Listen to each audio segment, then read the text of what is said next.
ఒక యువకుడు బాల్యం నుంచి ఎంతకీ తీరని బాధలతో విసిగిపోయి తన గోడంతా తన మాస్టారుకు చెప్పుకున్నాడుట.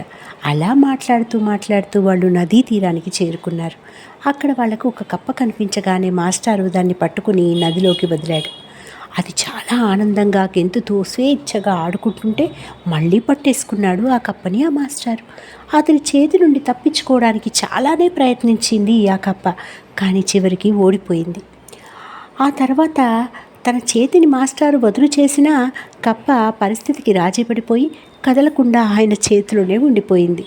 అప్పుడు మాస్టారు జీవితం అంటేనే పోరాటం, ఆశను వదులుకొని పరిస్థితికి బందీలుగా మారితే కప్పలాగా మన స్వేచ్ఛను కోల్పోతాం అని చెప్పాడు. అందుకే ఒక సినీ కవి అన్నమాట గుర్తుందా?